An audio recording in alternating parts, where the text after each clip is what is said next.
Bendiciones, amado. Aquí el pastor Obed Peña. My God, qué gozo es poder llegar hasta sus hogares una vez más a través de estos medios. La iglesia aquí, Revelation Church, el lugar de la bendición. Estamos agradecidos de que Dios nos ha dado esta oportunidad para poder llegar a sus vidas y ser de bendición. En este mes estamos contentos porque hemos comenzado una serie nueva, y esta serie le hemos titulado No hace falta un genio, no hace falta un genio. En inglés le diríamos You don't have to be a rocket scientist. Y bueno, a través de esta serie te queremos enseñar la simpleza del evangelio. No necesitas ser un genio para recibir la revelación del evangelio. El evangelio es buenas noticias, y vamos a seguir llegando a tu casa, vamos a seguir hablando a tu vida.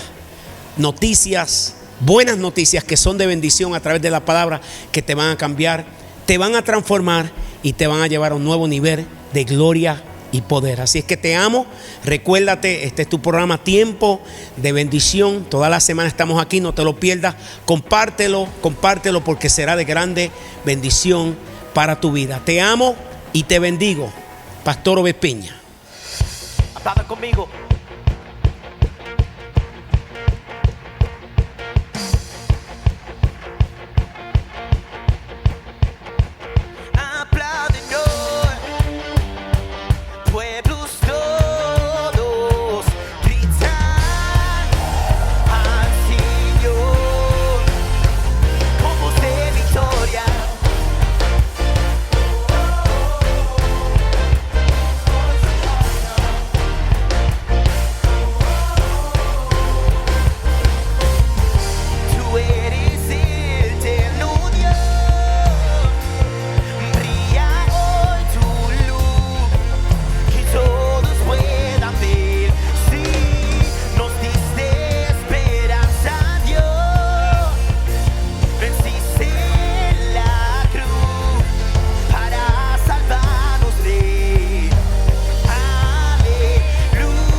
digno de gloria, digno de honor, digno de toda adoración.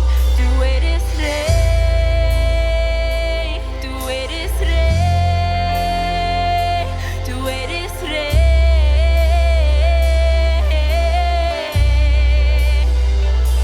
Tú eres rey, tú eres rey, tú eres rey.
temor, no hay dolor más grande que el gran yo soy.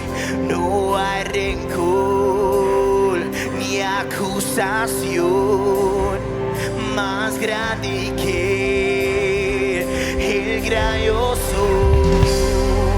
No hay temor, no hay dolor más grande que el gran yo soy.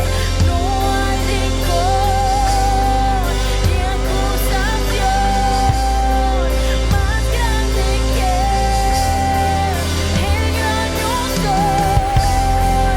No hay temor, no hay dolor más grande que el gran yo soy.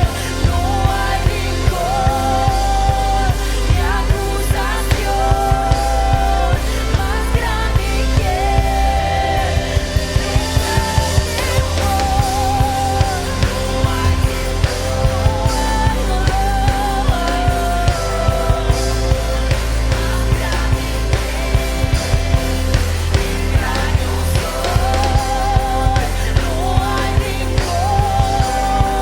ni acusación más grande que más grande que montaña que están frente a mí.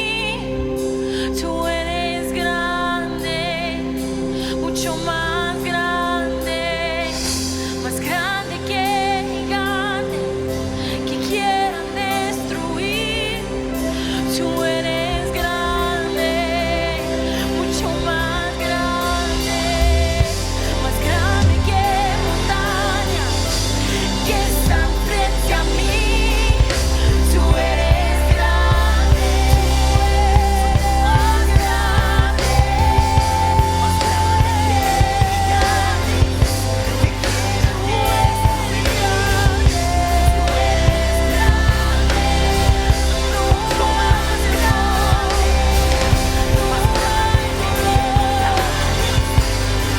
están frente a mí. Tú eres grande, mucho más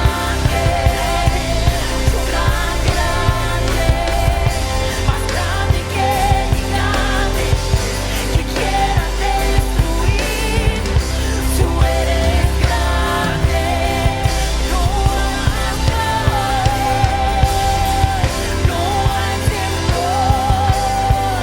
no hay dolor más grande que el gran yo soy.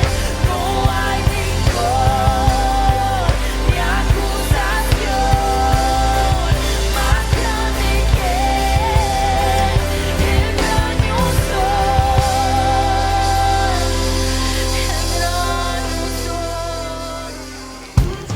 Hola, buenos días. Les damos la bienvenida una vez más a nuestro servicio. Hoy un invitado muy especial que nos dará una palabra que tocará tu vida, tu corazón.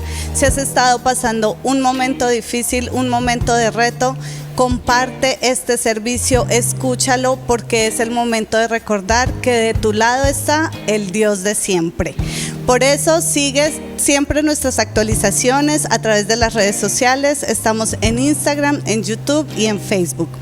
También, si te encuentras cerca al área de Quenocha, puedes asistir de manera presencial los domingos a las 10:30 de la mañana, los miércoles a las 7 de la noche, tiempo en el que también los jóvenes se reúnen y están creciendo de una manera sobrenatural, en número y espiritualmente. También te invitamos a que descargues nuestra aplicación para que te mantengas en contacto con nosotros. A través de ella puedes hacer tu pacto, tu diezmo, tu ofrenda y apoyar esta iglesia. Dios te bendiga. Abra su Biblia en el libro de Nahum. Dice el capítulo 1, versículo 7. Creo que lo tenemos acá. Repita conmigo: Jehová es bueno, fortaleza en el día de la angustia, y conoce a los que en él confían. Repítalo una vez más: Jehová es bueno, fortaleza en el día de la angustia, y conoce a los que en él confían.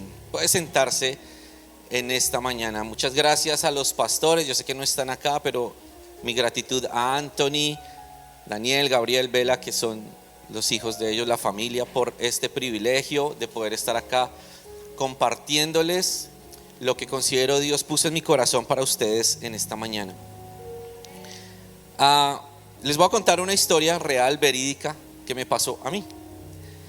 Resulta que yo no sé quiénes de ustedes antes de ser padres, los que son padres aquí, antes de ser padres, tuvieron alguna experiencia con bebés, cuidando sus sobrinos, cuidando hermanitos más pequeños. Bueno, en mi caso, yo nunca tuve experiencia de eso. Cuando mi esposa queda embarazada de nuestro primer hijo, yo jamás había cuidado a un bebé. No sabía cuando un bebé lloraba por qué era, si era por pañal, porque estaba mojadito, por hambre, por frío, porque no tenía ni idea, no sabía nada de bebés. Entonces mi esposa da a luz a nuestro primer hijo, y yo recuerdo muy bien que cuando ya íbamos a salir de la clínica, el doctor nos siente y nos dice: bueno, ustedes van a irse a su casa. Yo solamente les voy a decir que tienen que volver a la clínica por una de dos razones, nos dijo el doctor. La primera es si mi esposa no para su sangrado, tienen que volver, tienen que venir de urgencias. Ella tiene que ir paulatinamente bajándole a su sangrado, y va a llegar el día que ya no sangre más. Y la segunda razón por la cual tienen que volver a la clínica por urgencias es si el ombligo del bebé, ¿sí?, empieza a oler a feo. Si usted ve que el ombligo del bebé empieza a oler a feo, usted tiene que venirse de urgencias. Y así salí yo a la vida, a mi vida de padre. Salí yo con esas dos columnas, con esa información. Una era si mi esposa no para de sangrar, y la otra era si el ombligo de mi bebé olía feo. Yo no tenía ni idea de absolutamente nada de bebés. Pasaron unos 4 o 5 días y mi esposa sí empezó a mejorar. Obviamente ella siempre se cuidó mucho en la alimentación, así que ella se recuperó muy rápido. Pero yo sentía que el ombligo de mi bebé no olía muy rico, ¿sí? Tampoco olía feo. No voy a decir que olía horrible, pero ustedes saben que en los comerciales de los bebés nos como que nos venden ese aroma, ¿no? Esa fragancia a los bebés, todo ese olor, como que uno dice: pero mi bebé no olía así. Tampoco, vuelvo y digo, olía horrible, pero no olía a bebé. Entonces yo empiezo a tener dudas en mi corazón, y yo empiezo a pensar: Dios mío, ¿qué está pasando acá? Como al 5º, 6º día yo ya no me aguanté más. Yo dije: nos vamos para la clínica. 11 de la noche yo le dije a mi esposa: nos vamos para la clínica, mi bebé el ombligo no le huele rico, tenemos que irnos. Yo había comprado un carro prácticamente nuevo. Ese día el carro no me prendió, por alguna razón el carro no prendió. Entonces salí a mirar un taxi. El primer taxi que encontré, ese lo paré. Yo vivía más bien lejos de la clínica, nos cobró mucho dinero para llegar a la clínica, y yo iba a la clínica sintiéndome que era el padre más responsable del mundo. O sea, yo dije: salgo yo de la clínica y me van a poner en un cuadro en la clínica el padre del año, porque yo llevé a mi hijo y lo salvé de la muerte. O sea, yo me imaginé el trofeo al padre del año ahí. Llego yo a la clínica, me recibe la enfermera y dice: sí, ya siéntese acá, vamos a llamar a la doctora ya lo va a atender. Y cuando sale la doctora, empieza con esa delicadeza que a veces tienen los doctores, y le mueve el ombligo así que yo por dentro sufrí. Los que son papás me entienden, ¿no? Y empieza a moverle y me mira hacia los ojos y me dice: mire, papá. Yo ahí dije: ya no me gané el premio. Su hijo está bien, a su hijo no le pasa nada. Y sale y se da la vuelta y me abre una cortina así, y me dice: de aquí para allá, si ve todas esas habitaciones que hay, todos esos cuidados intensivos neonatales. Todos esos bebés que hay de ahí para allá tienen neumonía, pulmonía, están que se mueren. ¿Para qué trae a su bebé acá? A que se muera. Su bebé está bien, su bebé no le pasa nada. Y seguía moviéndole así el ombligo a mi bebé. Y yo por dentro ya paré, ya, yo me voy para la casa, tranquila, no se preocupe, pero ya, deténgase. Su bebé no le va a pasar nada, él está bien. ¿Por qué hace eso? No es irresponsable. Además su esposa acaba de dar a luz un hijo. ¿Cómo la va a sacar a las 11 de la noche con este frío de Bogotá a que se venga aquí a la clínica a quien sabe que le dé cualquier enfermedad? Llenó unos formatos y me dijo, váyase para la casa, su bebé está bien. Yo me fui, otro taxi de regreso para la casa, otro dinero para pagar, y llegué a la casa. Me acuerdo tanto que me senté al borde de la cama. Las mujeres se duermen en cuestión de un minuto. Yo sí, en cambio, me senté al borde de mi cama y me puse a pensar, y Señor, me duró 6 días. Papá irresponsable me duró 6 días. Mi experiencia como papá me duró 6 días. Y me siento yo ahí, la puerta de mi habitación queda más o menos hacia donde está aquí esta cámara. Y yo empiezo a ver, en la puerta había como una luz, una especie de espacio entre la puerta y la alfombra. Y yo empiezo a ver que algo se empieza a mover ahí en esa luz. Pero yo estaba pensando en lo decepcionado que estaba Dios de mí por lo que acaba de pasar en la clínica. Y yo empiezo que algo se empieza a mover, pero mi reacción fue tardía. Yo me quedaba mirando ahí, yo, Señor, pero ¿por qué me pasa esto a mí? ¿Yo para qué me llevé a mí allá? Perdóname, Señor. Bueno, y empiezo yo a ver que eso que se está moviendo empieza a entrar un poco y empieza a entrar. Mi reacción, vuelvo y les digo, fue tardía. Cuando yo empiezo a ver es que se va entrando un ratón en mi casa, en mi habitación. Pero yo sé que todos cuando vemos un ratón, ¿qué hacemos? Nos espantamos, ¿sí o no? O sea, saltamos, algunos son un poco más expresivos que otros. Pero yo me quedé sentado mirando el ratón. Yo no reaccionaba de que era un ratón, ¿sí?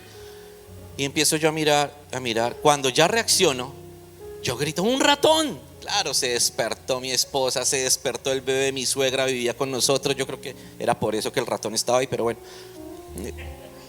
Y me levanto yo y abro esa puerta. Le digo a ella, pon esto ahí para que el ratón no se meta, porque íbamos obviamente a perseguir al ratón, no se meta de vuelta aquí a la habitación. Pon algo ahí para que el ratón no vuelva a entrar. Y salgo yo con una escoba, mi suegra con un trapero, a buscar ese ratón, hasta que le dimos de baja al ratón, lo matamos, o sea, lo acabamos, lo acribillamos. Yo no sé si a usted le pasa lo mismo con los ratones, pero uno siente que por donde pasó el ratón quedó infectado, o sea, quedó sucio, ¿sí? Usted no va a decir, ay, si pasémosle un trapito que eso queda. No, pues imagínese a esa hora nosotros limpiando, barriendo, trapeando, echándole desinfectante a todo por donde pasó el ratón. 3 de la mañana me estaba acostando yo, y ¿qué creen que hice? Volví a sentarme al borde de mi cama. Yo dije, Dios mío, muchas emociones para un día. ¿Qué pasó acá? Y yo tengo el privilegio de decirles que yo he escuchado la voz audible de Dios 3 veces en mi vida. No más, solo 3 veces. Y una vez fue esa vez. Y yo escuché que el Señor me preguntó y me decía, ¿por qué te levantaste a matar al ratón? Pregunta ilógica, ¿no? No, pues no voy a dejar un ratón viviendo con un bebé recién nacido y con una esposa que acaba de dar a luz. Tenía que matar al ratón, lo tenía que sacar. Y después me hace la siguiente pregunta, me dice, ¿por qué no te levantaste entonces a matar todos esos pensamientos en cuanto a la salud de tu hijo? O sea, ¿por qué actuaste con el ratón y no con los pensamientos que te vinieron cuando estaba pasando lo de tu hijo? Entendí que había cometido un error, me arrodillé, obviamente le pedí perdón al Señor. Y ahí entendí que hay ciertas cosas, ciertos ratones que no solamente viven en la casa, sino que viven también acá, en nuestra mente. Tóquese aquí un momento, haga así todos, no me miren a mí, haga así lo que sea. Hay ciertas cosas que viven acá, que no están afuera, están acá metidas en su mente y en la mía. Y son ciertos enemigos que nosotros tenemos que estar alerta que no entren en nuestra mente, porque si entran y hacen un nido, ¿usted se imagina un nido de ratones en su casa? ¿Alguna vez usted ha vivido una plaga en su casa? Es asqueroso, ¿sí? aparte de todos los problemas de salud que le pueden traer, es algo desagradable. O sea, usted no es algo que usted salga a contar a su trabajo. Oye, imagínese que encontré 6 ratones en mi casa más bonitos. No, usted no lo cuenta porque se siente mal. Lo primero que se van a imaginar que es un cochino, es un sucio, ¿sí? Pero también pasa mucho aquí en nuestra mente. Y les voy a hablar de tres enemigos pequeñitos que entran en nuestra mente y que se quieren quedar ahí, que quieren formar un nido en su mente y que hoy tenemos que sacarlos de nuestra vida. ¿Quiénes quieren sacar esos enemigos de nuestra vida? El primero, la Biblia enseña en Mateo 27, versículos 3 y 4, dice: entonces Judas, el que le había entregado, viendo que era condenado, devolvió arrepentido las 30 piezas de plata a los principales sacerdotes y a los ancianos, diciendo: yo he pecado entregando sangre inocente. Mas ellos dijeron: ¿qué nos importa a nosotros? Allá tú. Usted se acuerda la historia de Judas, ¿no? Pero si usted me permite hacerle algo de mí, pues algo que yo quisiera que se llevara en su corazón, es que yo sé que muchas veces lo que pasó entre Judas y Pedro, pues uno ve más feo lo que hizo Judas, porque finalmente Judas cometió una traición, ¿sí? Pero para mí no. O sea, Pedro fue más mugroso con Jesús que Judas. Mugroso es una expresión colombiana. Perdón, soy colombiano. ¿Quiénes son colombianos acá? Bueno, me entendieron. Los demás estarán pensando a quién invitaron a esa iglesia a predicar. Entonces yo veo que Pedro negó a Jesús. Ahora le voy a poner este contexto. Para mí Judas no hizo algo malo. Y antes de que me tiren piedras y me saquen de acá, les voy a explicar por qué. Yo veo, usted se acuerda que la Biblia enseña que Jesús, ¿a quién puso a cargo de las finanzas de su ministerio? A Judas. Usted no le entregaría las finanzas de su iglesia a un traidor, ¿o sí? No. Yo veo un Jesús que confiaba en Judas. Es más, veo un Judas que amaba tanto a Jesús, que le voy a poner el contexto de lo siguiente. ¿Usted sabe por qué Judas vendió a Jesús? Judas vende a Jesús porque Judas estaba cansado del trato de los romanos hacia los judíos. Judas estaba cansado de cómo los romanos querían venir y atacar y poner impuestos sobre ellos. Y usted sabe que la policía romana era la que gobernaba sobre los judíos. Entonces Judas dice: tenemos al Mesías, tenemos al Salvador del mundo, tenemos al que hace los milagros que hace, pues yo voy a ir, vendo a mi maestro, pero yo sé que mi maestro va a sacar toda su fuerza y los va a arrasar a todos, los va a destruir a todos. O sea, la intención de Judas no era vender a su maestro. ¿Ustedes creen que Jesús no se podía haber bajado de la cruz? Claro que sí. Pero la intención de Judas, ¿cuál era? Sacar la fuerza de Jesús. O sea, Judas dijo: aquí armamos el problema, el desorden, Jesús va a sacar toda su fuerza y nos va a hacer libres a todos nosotros. Más lo que hizo Pedro, que Pedro lo negó. O sea, Pedro sí dijo: yo a él no lo conozco, yo no sé quién es. Es más, la Biblia dice que hasta groserías dijo. La Biblia enseña que Pedro maldijo cuando le dijeron: usted anda con él, usted habla igual que él. Para mí es más grave lo que hizo Pedro que lo que hizo Judas. Pero Judas no encontró el camino del perdón que sí encontró Pedro después. Por eso ese primer enemigo del que le quiero hablar en esta mañana es la culpabilidad. ¿La qué? La culpabilidad. La culpabilidad te hace sentir débil. Alguien definía la culpabilidad como ese estado consciente o inconsciente de pecado, ese deseo enfermizo de pedir perdón, de recibir perdón. La culpabilidad te hace sentir débil, te hace sentir que no mereces la bondad de Dios. La culpabilidad te hace sentir a ti que Dios está enojado contigo por todo, que todo lo que pasa es porque tú hiciste algo malo, que todo lo que tú vives es porque algo hiciste que no has confesado, que nadie más sabe, y por eso Dios está desquitando contigo. Y qué feo es vivir en una actitud de culpa. Mire, ya pregunté quiénes son colombianos. Ahora la siguiente pregunta es: ¿quiénes son hinchas, decimos en Colombia, ¿no?, del mejor equipo de fútbol de Colombia, que es Millonarios? Levanten la mano. Muy bien, aquí hay varios cristianos y consagrados y entregados al Señor. Los demás, que Dios les perdone y que se arrepientan pronto. Mire, yo viví el tema de la culpa durante mucho tiempo. Para mí era muy difícil creer que Dios me amaba, a pesar de que yo soy cristiano desde que tengo 18 años. Pero para mí era muy difícil creer que Dios a mí me amaba, que Dios confiaba en mí.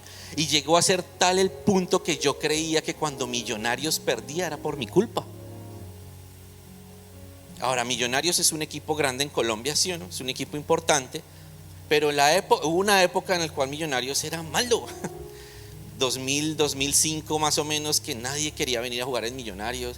Y yo iba al estadio casi todos los domingos con mi papá y con mi hermano. Y yo veía que Millonarios perdía, yo sentía que era por mi culpa, yo sentía que Dios estaba desquitando conmigo. O sea, le estoy hablando de ese nivel de culpa que yo sentía por cosas que de pronto yo sabía que había hecho delante de Dios y que a Dios no le agradaban. Yo sentía eso. Y yo sé que muchas veces nosotros nos sentimos culpables o acusados, porque la culpa viene con ese sentimiento de acusación. ¿Sabe quién es el rey de la acusación? ¿Ustedes saben a quién es la Biblia el único que llama al acusador? ¿Sí saben o no saben? Satanás. Es el único que en la Biblia tiene el título de acusador. Es el único que en la Biblia tiene el título de que señala, de que manda juicios. Y la culpa y el juicio, y la culpa y la acusación vienen muy ligadas, vienen muy unidas. Entonces ahí es cuando vienen personas y nos acusan de ciertas cosas o nos señalan por ciertas otras cosas que hemos hecho. Y ese enemigo empieza a metérsenos en la mente y nosotros empezamos a sentir que no somos dignos de lo que Dios tiene para nosotros. Yo no sé cuántos de ustedes se han sentido así, que como que Dios a tal hermano le da, como que a él Dios lo bendice, como que al otro Dios lo levanta, a mí no. Como que Dios a él le da todo lo que pide, a mí no. Como que él nos tiene que hacer un ayuno de un día, y yo tengo que hacer un ayuno de un mes para que Dios medianamente me conteste algo. Y empezamos a sentir que Dios está tan lejos de nosotros, que Dios está ya pendiente del pastor Obed, pendiente de la pastora Rose, pendiente de Anthony, de los que ministran, pero de mí se olvidó, de mí no está pendiente. Sentimientos de culpa, sentimientos de acusación que vienen a nuestra vida que tenemos que derribar. Segundo enemigo que le quiero hablar en esta mañana, dice la Biblia en 2 de Timoteo 1:7. Este se lo sabe usted, espero que se lo sepa. Dice: porque Dios no nos ha dado espíritu de cobardía, sino de ¿qué? Poder, amor y de dominio propio. El temor, el miedo, es el segundo enemigo silencioso que se mete a nuestras vidas todo el tiempo. Y le voy a decir algo que a mí me ministró mucho en estos días, que escuchaba de alguien y me decía: el miedo, escúcheme bien acá un momento, si no se aprendió nada más de lo que dije hoy, aprendas esto que le voy a decir. El miedo es el enemigo suyo que más amigos tiene. Se lo vuelvo a repetir: el miedo es el enemigo suyo que más amigos tiene. Es el que más amigos tiene. Se lo voy a mostrar. Por ejemplo, el miedo al futuro. ¿Qué trae el miedo al futuro? Ansiedad, desesperanza, depresión. El miedo a la soledad puede venir acompañado de una mala relación, por ejemplo. En este país yo me doy cuenta que la gente sufre mucho de soledad. Cambian de novios y de novias como cambiar de calzoncillos. Es impresionante. Yo trabajo en una fábrica donde yo veo todos los días personas como cambian de novios y de novias, pero de verdad, o sea, es impresionante. Miedo a la soledad. Yo leía una estadística en Colombia que decía que en los últimos 14 años 144.562 niñas entre los 11 y 14 años quedaron embarazadas. Entre los 11 y 14 años quedaron embarazadas. Miedo a la soledad, miedo a no prosperar. ¿De qué viene acompañado el miedo a no prosperar? De meterse uno en malos negocios, de meterse uno con socios que no tienen nada que aportarme. Miedo a los cambios. El miedo a los cambios, ¿a qué viene ligado? A una vida vacía, a las limitaciones. Miedo al fracaso viene acompañado de angustia, de debilidad. Miedo a las tragedias, miedo al rechazo, miedo al que dirán. Mire, el miedo es algo tan sutil. ¿Sabe por qué? Porque mucha gente confunde el miedo con como con sabiduría.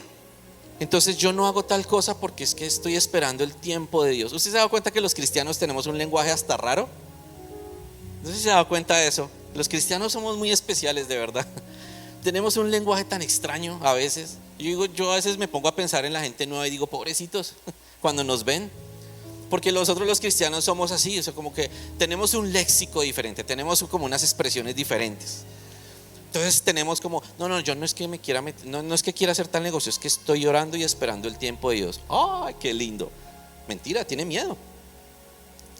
No, es que yo no quiero dar este paso en fe porque es que estoy esperando que Dios me confirme. Yo no sé quiénes de aquí han sido jefes alguna vez, pero los que son jefes en empresas, ¿usted alguna vez ha tenido un empleado que usted le diga, hágame un favor, vaya ya a la puerta y se para 2 horas? Y su empleado se queda quieto. Su empleado le ha dicho, es que estoy esperando que me confirme a ver si la orden que me dio es la que tengo que ir a hacer. No, es una orden. Pero los cristianos transformamos todo y somos lindos y tenemos palabras diferentes. Y hay una historia en la Biblia, en el libro de Marcos capítulo 4, que yo sé que usted se la sabe. Dice, cuando llegó la noche, Jesús les dijo, pasemos al otro lado. Despidiendo a la multitud, le tomaron como estaba en la barca, y había también con él otras barcas, pero se levantó una gran tempestad de viento y echaba las olas en la barca, de tal manera que ya se anegaba. Y él estaba en la popa durmiendo, diga durmiendo, así como hay algunos ahorita. Y le despertaron y le dijeron, maestro, ¿no tienes cuidado que perecemos? Y levantándose reprendió al viento y dijo al mar, calla y enmudece. Y cesó el viento y se hizo grande bonanza. Y les dijo, ¿por qué estáis amedrentados? ¿Cómo no tenéis fe? Mire, la historia, yo sé que usted la ha visto. Usted en Semana Santa nos presentan esta historia 1001 vez. Pero esta historia tiene algo escondido. Jesús les da la orden a los discípulos que ya se acabó la charla, se acabó la predicación, nos vamos. Pasemos al otro lado, subámonos a la primera barca que encontremos y nos vamos. Se suben a una barca y Jesús está cansado. Jesús se queda dormido y de pronto se levanta una tempestad, se levanta una tormenta.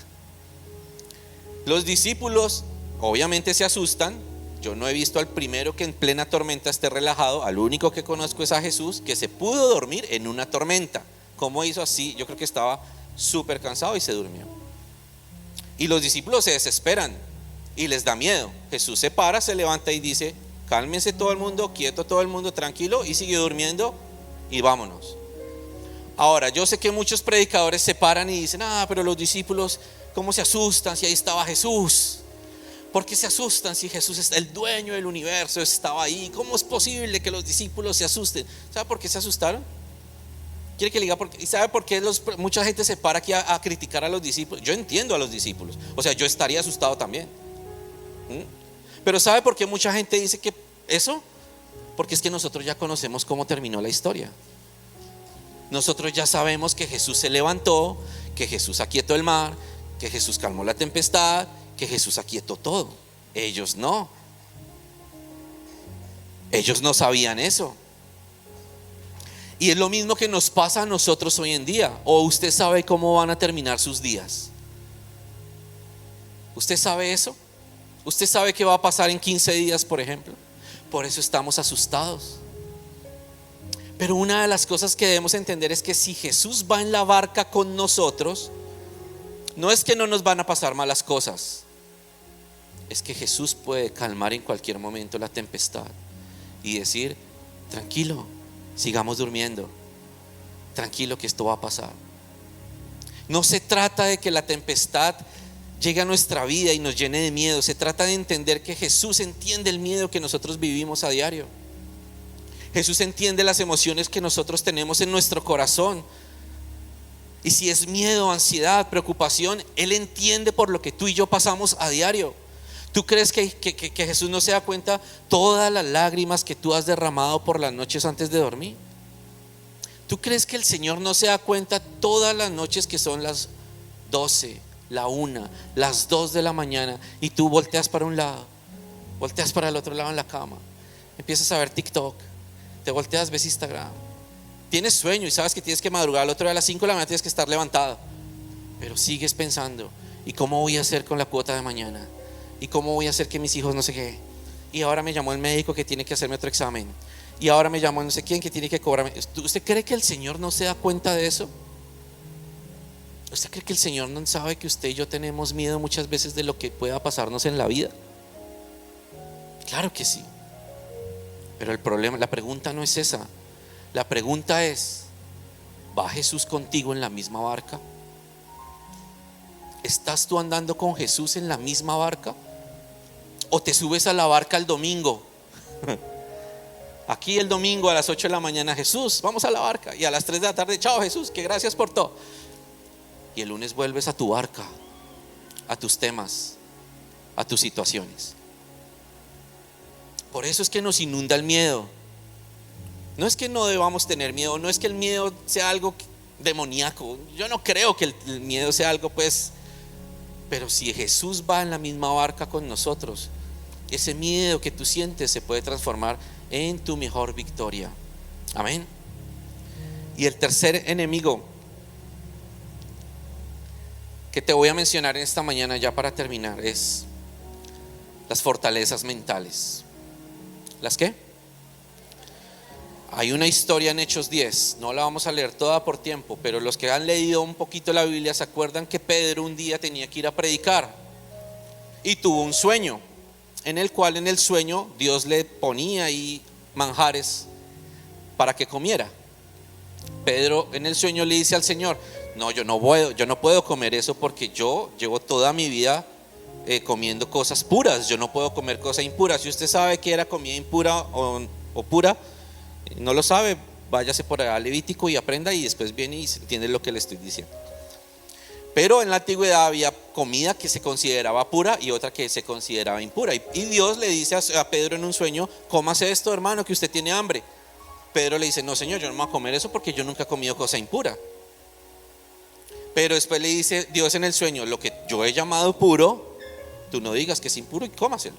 Pero está bien, me lo voy a comer. Se lo comió y se despertó.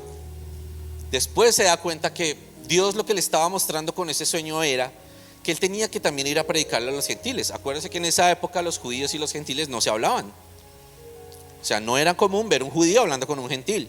Entonces Pedro entiende y dice: ok, ya tengo que ir a hablar con los gentiles. Ahora usted se imagina que Pedro, después de eso es cuando viene Pedro, que hace una oración no sé cómo y sana no sé a quién. Usted después va a leer eso está en la Biblia, tranquilo, créame que eso está ahí. Pero a lo que voy yo es que usted se imagina que Pedro se hubiera puesto en una mentalidad cerrada, donde no hubiera hecho caso a lo que Dios le hubiera mandado. Mire, esta semana me llegó un TikTok. Yo tengo TikTok, el TikTok es de Dios, se lo aseguro, el TikTok viene del Señor. Y yo tengo TikTok y me llegó una notificación de TikTok. ¿Quiénes tienen TikTok? Levanten la mano los mundanos que tienen, no mentira, los que tienen TikTok, muy bien. Los demás, arrepiéntanse, abran TikTok. Yo tengo TikTok y me llegó una notificación el 10 de noviembre, hace 3 días. Y miré el TikTok y entonces decía que todos los 10 de noviembre, escúcheme esto, todos los 10 de noviembre a las 9:05 de la mañana en Turquía se hace un minuto de silencio. Todos los 10 de noviembre en Turquía se hace, algunos ya vieron el TikTok, saben que sí está ahí. Y se hace un minuto de silencio en memoria de un señor que lo tuve que escribir acá porque el nombre es una cosa rarísima. Se llama Mustafa Kemal Atatürk. Mustafa Kemal Atatürk se llama el sujeto en cuestión de este momento. Y ahí decía que este señor resultó ser una persona que prácticamente refundó toda Turquía. Ustedes saben que Turquía es uno de los pocos países en el mundo que hace parte de 2 continentes. Y la parte de Asia de Turquía era muy islam, muy hacia lo musulmán. Y este señor dijo: no, vamos a acabar con todo eso. Y mire, le voy a leer lo que él hizo, póngale cuidado. Dice: el califato, o sea, la posición de la cabeza nominal de la fe islámica, de la que estaban investidos los musulmanes y los otomanos, fue abolido en marzo del 24. El título de Pasha fue abolido también, con lo que el Kemal Pasha volvió a ser simplemente Mustafa Kemal. O sea, el título de musulmán que él tenía se lo quitó él mismo. Se cerraron las escuelas teológicas islámicas en Turquía. Este señor hizo todo esto. La ley islámica fue reemplazada por un código civil basado en el suizo. Adoptaron el código penal italiano y el código de comercio alemán. Se alentó la emancipación de las mujeres, o sea, se les dio leyes y se les dio la capacidad a las mujeres de votar. Dice también que el kemal, que es el fez, que es el típico sombrero ese otomano que se ponen, lo eliminó. Dice ya no más.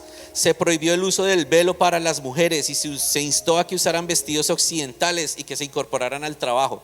Todo eso hizo este señor. En el 28 el gobierno decretó el reemplazo de la grafía árabe por un alfabeto latino modificado, más fácil de aprender, y todos los turcos que tenían de 40 años para arriba tenían que volver a la escuela a aprender ese nuevo idioma. Un señor cambió toda una nación. Un señor cambió toda una nación. Y hoy en día, si usted no sabe, Turquía está considerado uno de los países más prósperos de Occidente, de Asia y de Europa. El aeropuerto de Turquía, si usted no sabía, es el tercer aeropuerto más congestionado del mundo y es el primer aeropuerto en turismo. Porque un señor decidió vencer todas las fortalezas mentales que traía su pueblo y se dedicó a cambiar absolutamente todo. Yo no sé qué fortalezas mentales tengamos nosotros en la cabeza. Yo nací en una iglesia. ¿Quiénes aquí son cristianos de hace más de 20 años? Entonces ustedes me van a entender. Yo nací en una iglesia que mi iglesia no era legalista, o sea, es decir, yo conozco iglesias súper legalistas, donde los hombres tienen que ir vestidos de tal forma, las mujeres de tal forma. Yo un día fui a una iglesia donde las mujeres tenían que sentarse a un lado, los hombres tenían que sentarse al otro. He ido a iglesias donde usted no puede maquillarse, las mujeres no se pueden maquillar. O sea, unas cosas locas. No unas locas, sino unas cosas locas. Pero mi iglesia, gracias a Dios, no era así. ¿Sí? Yo crecí en una iglesia, pero dentro de su normalidad tenían cosas legalistas. Por ejemplo, si iba Marcos Witt, por ejemplo, a Bogotá a dar un concierto, si mi iglesia lo apoyaba, el concierto era de Dios. Pero si mi iglesia no lo apoyaba, el concierto pasaba a ser un evento al que no se podía hablar. Era el mismo Marcos Witt, los mismos álbumes, la misma música, pero mi iglesia no lo apoyaba, no se podía ir. Entonces yo no crecí con un legalismo extremo, pero sí crecí con un legalismo dentro de la iglesia, donde había ciertas cosas que no se podían hacer. Por ejemplo, ¿usted cree que yo he escuchado muchos predicadores que hablaban sobre de ir a un psicólogo? Eso era terrible. Y hace unos años yo viví una experiencia que por dentro yo decía, necesito un psicólogo. Claro, yo relacionaba la palabra psicólogo con locura. Inmediatamente usted le dice psicólogo, usted dice, está loco. Y yo sentía que necesitaba hablar con un psicólogo, pero mi tradición, mi formación me decía que un psicólogo solamente era para los locos y yo no quería que me llamaran loco. Sin embargo, un día dije, voy a vencer eso y contraté una psicóloga y me puse a hablar con la psicóloga. Yo me acuerdo muy bien que la noche anterior a esa cita, mi primera cita con una psicóloga fue hace un año, por esta misma época. Y me acuerdo muy bien que una noche anterior le dije, Señor, yo he buscado tu palabra, yo he buscado tu consejo, pero yo quiero que esta psicóloga, obviamente busqué una psicóloga cristiana, no busqué una psicóloga por allá que me enseñara cosas de ahora hagamos regresiones y nada de eso. Busqué una psicóloga cristiana que entendiera el poder de la palabra y que me guiara también a través de su conocimiento profesional, pero también a través de la palabra. Y le dije, Señor, por favor, háblame a través de esta psicóloga, o sea, que esta psicóloga sea tu voz para mí, porque yo siento que necesito esto. Y esa señora, hermano, mire, se lo digo, escogía esa Biblia mejor que yo. Yo con 20 años de cristiano, y esa señora me dio 3 vueltas con esa Biblia y con todo lo que sabía de psicología. En 2 meses, hermano, yo sentí como Dios me cambió interiormente a mí en muchas cosas. Pero tuve que vencer una barrera mental que yo tenía de que los psicólogos eran para los locos. Con esto no estoy diciendo salga de aquí y contrate un psicólogo. Lo que estoy diciendo es que hay muchas cosas que yo sé que nosotros venimos programados para no hacer, que si no se hacen sino de esa forma, entonces si las haces de otra forma no sirven. Y Dios, yo creo que a todos nosotros nos ha dado una sabiduría, unos dones, unos talentos para ser usados. Yo no sé si les conté o si saben que yo tengo un canal de YouTube. Yo tengo un canal de YouTube que se llama Íntimo Films, que si no está suscrito, voy a hacer la cuña acá. Suscríbete. Suscríbete.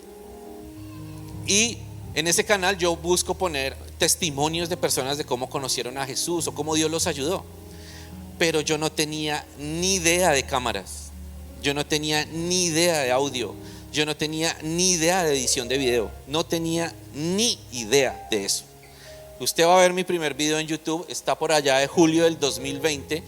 Y yo sabía cómo quería yo mi formato de los videos. Yo quería que mis videos fueran primero yo hablando, después una intro, después como el testimonio como tal, y al final yo volver a hablar y dar una reflexión cortica. Y ya yo sentía que ese era el formato, pero yo no tenía ni idea de cómo hacerlo.